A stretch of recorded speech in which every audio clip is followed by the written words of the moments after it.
But with all this, we can still overcome. And the resilience is because really success is for the courageous. It's not for the weak. It's not for the timid. It's not for the one who is waiting to be, No, it's not. You go to Guangzhou, somebody's in Beijing. I don't know the same people. It's part of the game over. So we have to go and study your history beyond what they taught you in school. You will start to love Africa again. You will start to love Africans again. And you'll be patient with us. Even sometimes our political leadership, they just do what they know. Where did they go to school? Do you think that Yale and Oxford and Cambridge will teach you how to develop Africa? But look at the positions that we give them. We even want them, where did they go to school? Your finance minister, your defense minister, your president, they went to school. And they went to learn how to come and develop Africa. Do you believe it? I can't believe that. No. So it's a serious re-education for all of us. Of course, they wrote something about me. I came with my wife, Marie. Thank you for coming. Resilience. Resilience. My story is shared resilience. Moving from somebody with formal education and building what we've been able to build, particularly with my wife. The kind of education that we've been giving, of course, we are speaking English here. Many times, by the time you're through with your first degree, a lot of the things that we see around us that we can pick, innovate them, and turn them into something beneficial and practical as a business in our community. By the time that you're through with school, it's likely that you're blind. If you pick 100 graduates here and you ask them a business idea, the kind of business ideas that they will bring to you, it's almost as if by the time that they are done, they would have to wait for somebody to give them help. Somebody would have to give them capital. Somebody would have to connect them to somebody before they can start. Now, if you pick same 100 people with maybe SHS or JSS education, and you ask them, come out with business plan, they will not. But they will come out with ideas that tomorrow morning, you see them start, and you see them do. That is our reality. And so many of us who speak English, we just focus on about just 10% of our critical needs. And a business must be able to solve a need. And so how did we navigate from having that kind of mindset, if you want, to coming down to where many of the people are without the so-called infrastructure? Because the thing is, see, many of us think that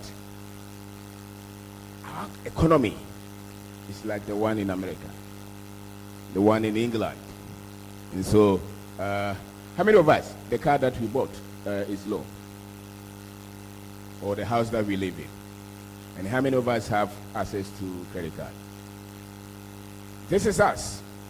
And yet when you come out with any business idea, many times these are the things that you look at. So when we started our shop, in one of the malls, they said that we should close it because, it has to be like the one in New York. We told them, in Ghana, if you close it, there's a perception that the malls are expensive. So open it. And Tia Kuya and Tia Kukua, Devi would want to enter and buy. But if it's packaged like the one the other side, they will not enter. I'm saying that for us to move through this journey, we really needed to re-educate ourselves. And part of it that we had to establish is the African consciousness. We really had to study our history. It's not 1957 Portuguese kind of history. A history that will build you to see yourself as an African. Because you cannot be resilient if you don't have self-confidence. It's almost non-existent. You really have to develop ourselves. We have to develop ourselves, go in depth in terms of our history.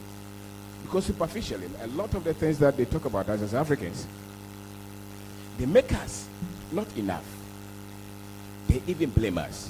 I tell you, I've done a lot of programs with my friend Odianka in Key. Do you know that most of these bloggers who speak English will never invite you? Until I did one with the entire in English. Then they saw that maybe this guy has sense. And that is so wrong. And so how do we look at the opportunities in our country without that kind of information, that kind of history, that kind of consciousness as Africans?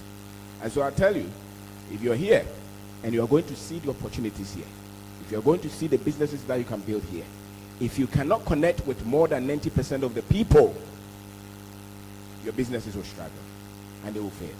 And that's why many of us would have to rely on government contract, you know. Because that one you don't have to engineer, you don't have to innovate. You just get a contract, they give you mobilization.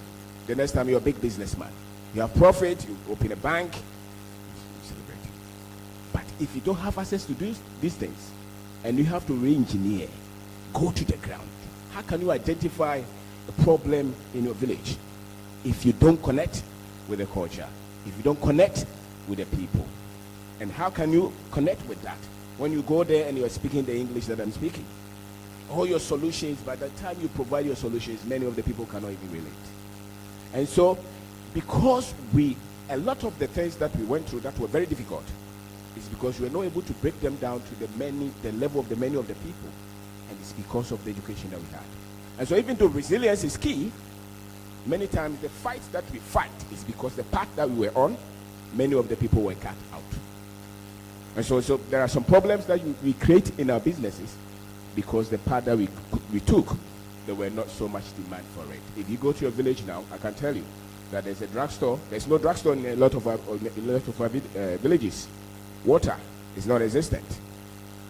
Finance. The women in the market need money. Look at almost every problem. Maybe 50% of the villages, from 500 to maybe 5,000 people. But how many of us are coming up with ideas like that? How much would it take you to open a mobile money shop in a village with 1,000 people? But we'll be in Accra and struggle. We pick it doesn't work. We pick it doesn't work. So the businesses that we started that went so well is because we were able to connect with the people. And I'm saying that it's because of the re-education that we had to give ourselves as Africans.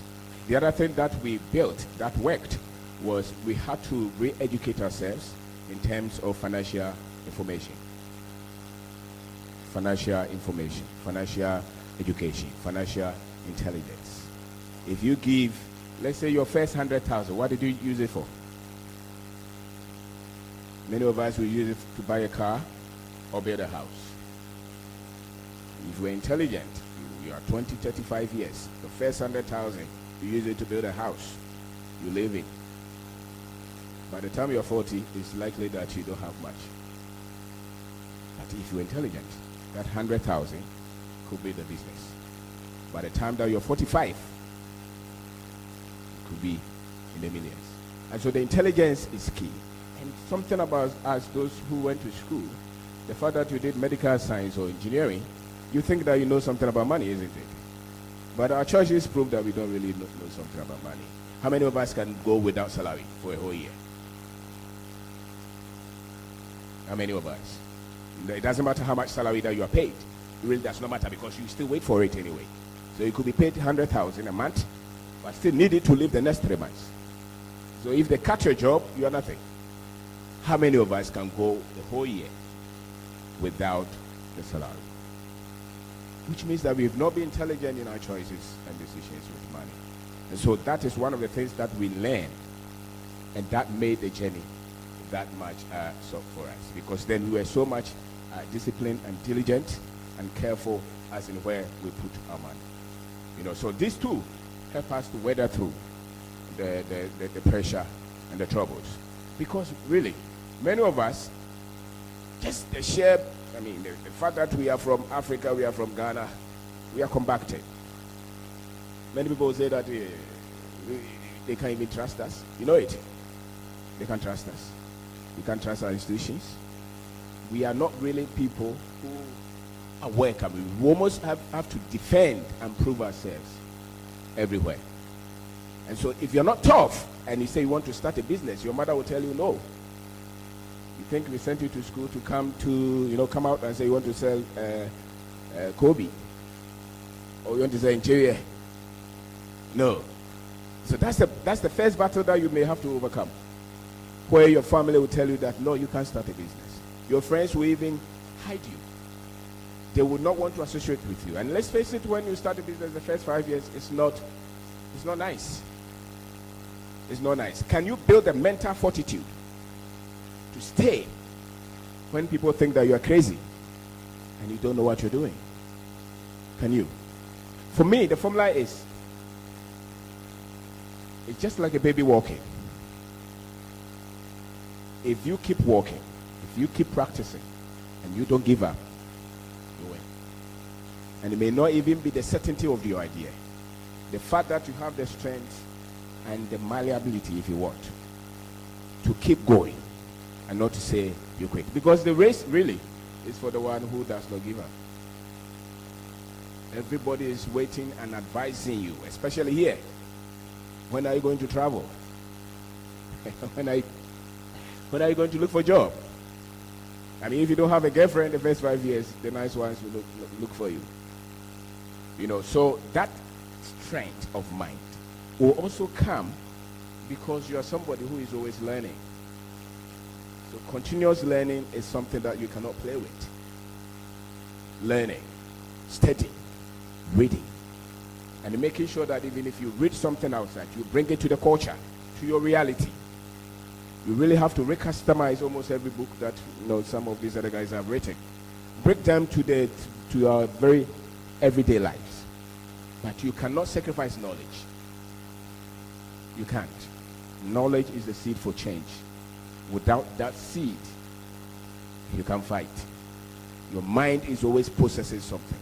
So you have to create an environment where you have subjected yourself to that water if you want. Reading, searching. You cannot fight with your degree content. No. It will let you down. And many times you cannot fight with your religious content.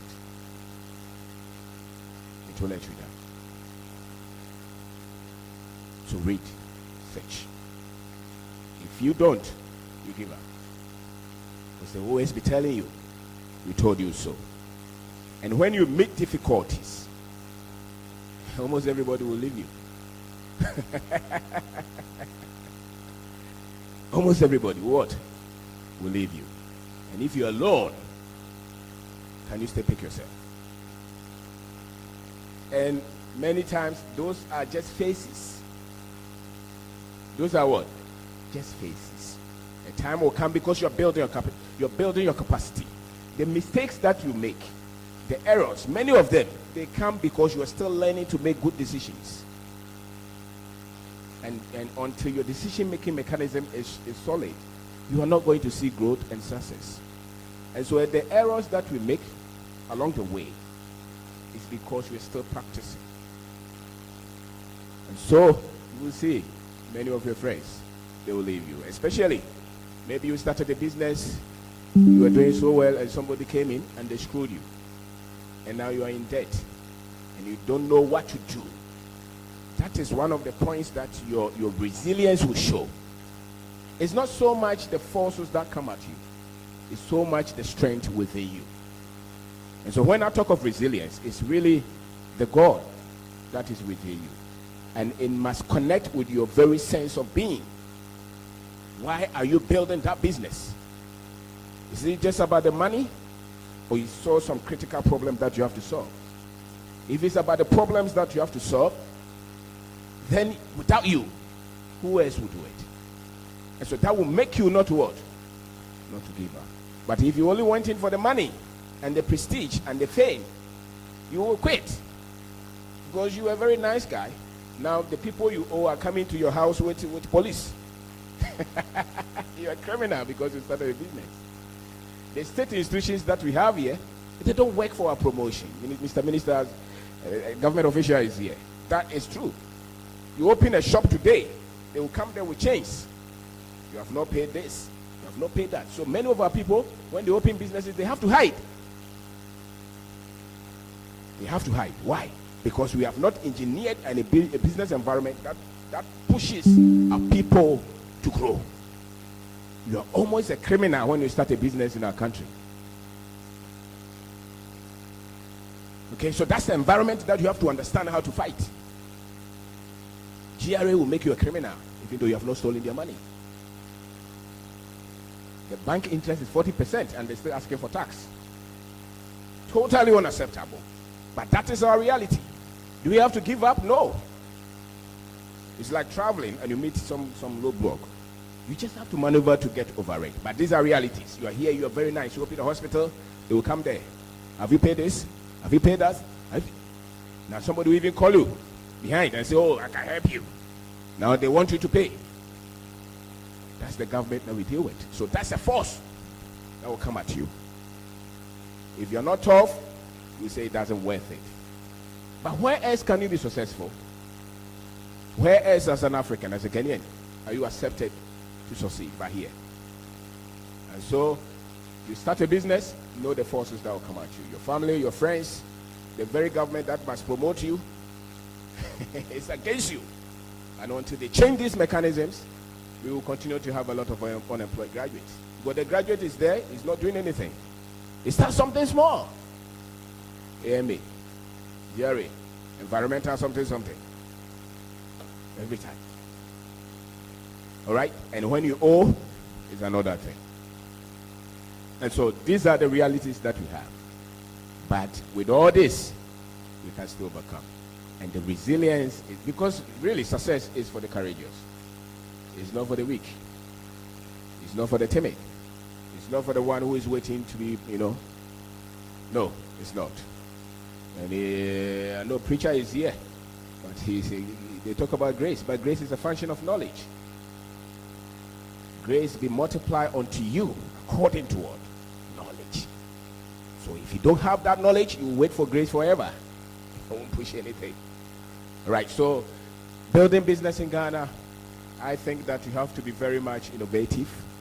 You have to have a lot of self-confidence, and you must give yourself, you must think 5-10 years. It doesn't take that quickly. And if you can, they tell me that I can't do. The reason is that they look at me physically. They know I don't have the car, I don't have a building, I don't have the money, but they are not looking at my mentality capacity to do that. So I want to ask you, is it the saying that dream big, start small, that is what is contributing to how they think about me? And I want you to connect that to businesses in Ghana specifically and businesses outside Ghana. Businesses outside Ghana, when they start few years, you see that they have become a big company. But businesses in Ghana always at the SME level, entrepreneurship, and always that name runs around. So what is your say on the think big, start small, if you have the resources to start at the bigger level and move on? Thank you very much. All right. If you have the resources to start at the bigger level, why do you start small then? Many of the times the people, the global, the infrastructure, a lot of these guys they call billionaires. It's not that it's in cash form, it's in shares, isn't it? What is the total of Ghana Stock Exchange? So there are infrastructures that we don't have access to anyway. Okay? If you look at the funding, over 90% of the flow of capital is in the hands of white men. Global flow of capital for investment. And those guys think, many of them, they think in terms of race, in terms of opportunities. Okay? I'm not saying it's not there, but many of them, if you develop an idea and it's $100 million, you have to fight double than if you were white somebody, So many of our people, sometimes, I mean, my wife, I'm a kakaro. Because I drive a pakia. Why? Because of my body size, I think. So you have to deal with it. But your mind, I think that is what takes you to where you want to go. So you shouldn't bother. I hope it answers you. Likem, do we have anybody inside with a question? Yes, we have 3 questions here. I'll take the first gentleman. Okay, thank you so much. My name is Enoch. I'd like to commend Obeng Darko for his contribution towards knowledge. My little information is not necessarily a question, but a wake-up call to my colleagues around. That as I stand here, most of the things I do to keep myself going per my previous knowledge and understanding is that the points Mr. Obeng Darko raised, that go to your hometown, not necessarily your hometown, but go to the villages. None of the projects I do is in Accra. But as I tell you, I've been asked and I've been directed to help people as well. So I'm just using the means to encourage my colleagues here that if you are struggling in Accra, you have more than 200 villages right now where you can begin good businesses. Mr. Obeng Darko mentioned a comment about your village's borehole and stuff. I have 62 people who have pharmacies in their villages with just 5,000 Ghana cedis. They make good money, real good money. Not necessarily they have to be in Accra, but their businesses are somewhere. All because we started somewhere. As is in the mining sector, those investors, we are expecting them to come and mine. They started somewhere practicing. If you don't practice, so the villages or the rural areas are good platforms to start with low capital. Somebody needs 10,000 to start a business in Accra or to improve. But in some villages you need just 2,000 or 1,000 Ghana cedis, which maybe somebody can just borrow you for a good business. So why are we here? As I can convince all of us here that if the ground is not good here, there are places out there. If you don't know, come, I'll give it to you. More than 100. They are waiting for a small project that will take like 200 cities, 500 cities to begin and make good money. But thank you so much. I learned all these things a bit from Mr. Amwabe and Magdan. They tell you, I've been in an Eco Bank started in a 2-room. Yet the UT and the rest, they all started in a room. Not necessarily they have to go for a shop where you are looking for capital to raise a shop. But there are we have more than 200 villages. That's even a common 1,000 Ghana cedis to start a drugstore, they are not getting. You're welcome, and we love to show all of you that we are here to build. Thank you so much. Thank you.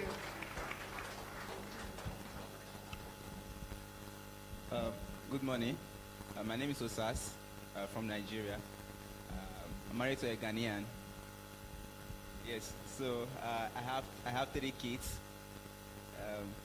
I'm the founder of Lift Travels. We are seeing the process. So it's been difficult because we are Africans. Born in Africa, you're already -1. And the funniest thing, all of us sitting down here, we don't like ourselves. Or to be honest, we prefer a white man come to us. If I say, oh, a lift chair is 100 cedis, and I'm a white man, before I go out, everyone here will buy. But because I'm an African, they don't even believe it. So please, I want you, especially a Nigerian, So I want you to please, what can you tell all of us here? Because we are black and our mind is black. So be honest with you. So what can you tell us to support each other? We are having bad government today because all of us, we keep quiet. No one is speaking. Everybody's afraid. I'm this, I'm people. No one wants to do anything. So what can you tell us? So we can change our mindset, support ourselves, buy from ourselves, and we can build. If we start today and support what we want to do, we will not be complaining about government. But if we do together and say, let's build, we can be our own president. We don't want them.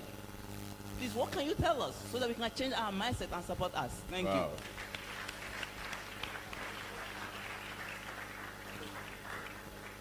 Somebody said that the knowledge of a race to that race is the same as your memory as an individual to you.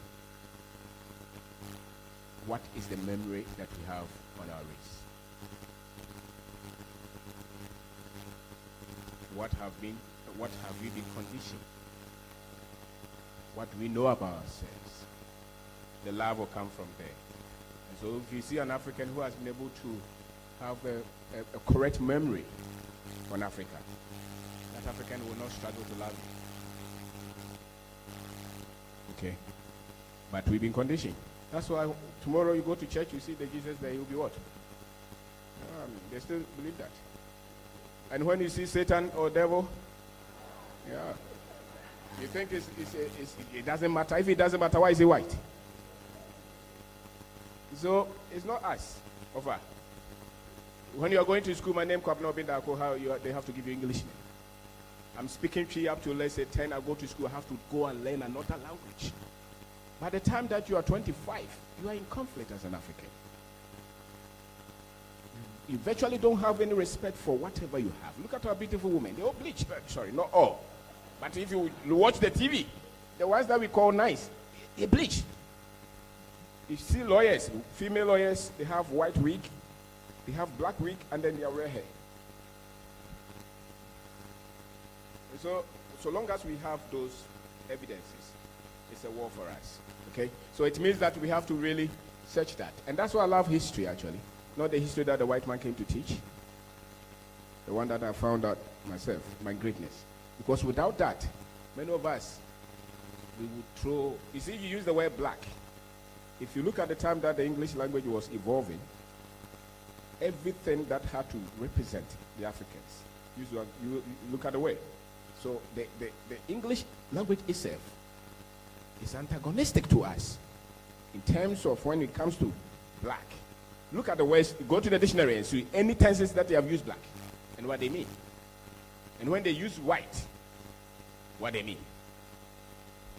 Okay, so you said we are black to ourselves. What is wrong with being black? Because somebody added different definition to that black. And we still speak it anyway. I'm the black sheep in the something. And so we have to re-educate ourselves. Really, if you want to live in Africa and be proud, confident, and look at another African and have faith and love and respect for them, you cannot do it with the knowledge they have given to us now. You have to find different knowledge. If you go to the Bible, they say the Muslim people, they went there and God killed all of them. See? Muslim, Egypt, Africa, isn't it? God killed them to save Israel. Maybe he's killing us to save everybody. You see? So even the interpretation that we give across board, management, business, science, religion, everywhere. If you're educated, you see the pattern. You see it. If you don't see it, when you open your mouth, it will show. All right? So look at Nigeria. You see the way we have tarnished Nigeria? How many people live in Nigeria? Let's say 200 million people. If you have market share of water that you're producing in Nigeria, are you not a millionaire? But they say, Nigerians, don't go there. They come here and say, Nigeria. Are we not the same people? Are we not the same people? You go to Guangzhou, somebody's in Beijing. Are they not the same people? It's part of the game over. So we have to go and study your history beyond what they taught you in school. You will start to love Africa again. You will start to love Africans again. And you'll be patient with us. Even sometimes our political leadership, they just do what they know. Where did they go to school? Do you think that Yale and Oxford and Cambridge will teach you how to develop Africa? But look at the positions that we give them. We even want them, where did they go to school? Your finance minister, your defense minister, your president, they went to school. And they went to learn how to come and develop Africa. You believe it? I can't believe that. No. So it's a serious re-education for all of us. Likem, shall we take another from your side? Okay.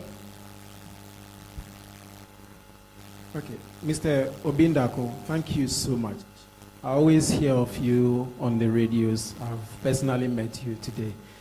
And please, you mentioned we should fight to gain ownership. Here lies the case. I'm the CEO of Idash Cleaning Services. Thankfully, today I'll be very proud to mention it outside through what you have taught me. I was coming to this program this morning and I told my wife, he said, see how nicely you've dressed. When they ask you, who would you say you are? I say, I'm a cleaner. He says, ah. In fact, this is what, like my brother said, we are fighting against. If I have to fight and prove to people what I do outside, how am I going to win from my room? Because even in my room, my wife or people around me don't support what I do. How am I going to fight and win them? Thank you. Your company is doing cleaning. Is that? Yes. Well, your wife didn't marry you to become a cleaner, you know. She wants a CEO of a multinational. Yeah, that's entrepreneurship, actually. The families, you know, I don't think many of us are blessed with families that really believe when we start, especially Ghanaians. I think Ghanaians are more negative than positive, unfortunately, especially when it comes to starting something that does not look nice. All right, I don't. If you want to test your family, tell them you want to start a business, they should give you 10,000, and hear what they will tell you. But tell them you have American visa, and you won't take it. And so at this stage, encourage yourself, brother. It doesn't have to come from your home. Now there's internet. There are a lot of young men and women doing the same thing. Connect with them. With time, some of them will be proud of you. I remember when we started, my parents live in America. They said that we should not be here. They actually did this documentation, everything, citizen, those things. And we said that, no, what we want to build, I don't think we can build it anywhere but here. They didn't agree. The whole year they didn't talk to us, you know. But we didn't really mind. Today, I mean, the last time they came and we moved them around what we have done, they were silent. You know, so sometimes you have to stand for what you believe in and build, especially if you want to build something significant. All right, so if they don't agree, don't worry. That's what I would say. We have a question on our social media page. It says, what key mindset shifts are necessary for achieving long-term financial success and personal growth as an African youth? And what should we do as an African or Africans to curb the teachings and acts of negative mindsets? Okay. You have to understand that you've been primed really against yourself. You've been primed. I mean, it's a fact. It's a fact. Our presidents will wear this year. When they are going for international meetings, they have to change it to suit and tie. Right? Yeah, I mean, that's it. Why can't they take this day? What is wrong with that? Our best students, they say they give them scholarship. Ghana, we have universities here, but we still pay a lot of money to send people to schools, and many of them will never return. Okay? So the system, as it is, sadly, is still not working to promote us. Until we shut some of it down and build the ones that promote us. And so the mental shift, I think, is at the individual level. The government level, I don't see them as ready that much. They were even fighting to speak local language in our parliament. And somebody had to ask, when you speak the P, interpret it in English. We all know, Ghana, how many people only speak the English? And we're debating that. It just shows that we are not really committed to develop what we have. Huh? You can't speak your own language in your parliament. You can speak English. You go to university all through, you have to speak English. And you think that when you are thinking in English, you can create. That's why the people who speak a lot of English, they can create. They can solve problems. Test it. Tomorrow, go to your workplace. The one who is speaking a very good English, give him work. I'm telling you, just I've found out. But the one who is English, you know, so we are in conflict. That is the fact. So if you're a young man, you have to know that you have to really educate yourself to be optimistic, proud as an African. You cannot always be speaking negative about us. Some of us should go heaven and earth to defend others. When it comes to us, you shoot us. I think it's not helping us. And as a matter of fact, you cannot create prosperity with negative people. Doesn't matter. Because the idea will not look nice. When you start, it's, Masa, it's already, they have shut it down before you even start. So you need some level of optimism to do something and create wealth. And so if you don't shift your mind as an African from just being totally negative, you are sure that you will not do much in life. You'll be average. That's a fact. You'll be average. You pay attention. Look at all your friends who are very negative. Everything they will shoot it down. Ask me or ask them, how much have they done? Not much. Even when they are put at that position, they don't deliver. Because you need some level. I mean, put a plant there and put an acid on it. And put the other plant and put some water on it. The negativity, the negative ways are like acid. They crash the souls of the people. If you are abroad now and you want to come to Ghana to build a business, they'll tell you Ghana you will fail. They will chop your money. Isn't it? A lot of you who live abroad, that's it. They will even fight you before you come to start. It's part of the programming. You know? So it's a battle. The way I see it, it's a battle. But individually, we can lift ourselves up of it. We have done that. It's not like we have overcome it, but at least we are conscious of it. Yeah. Okay.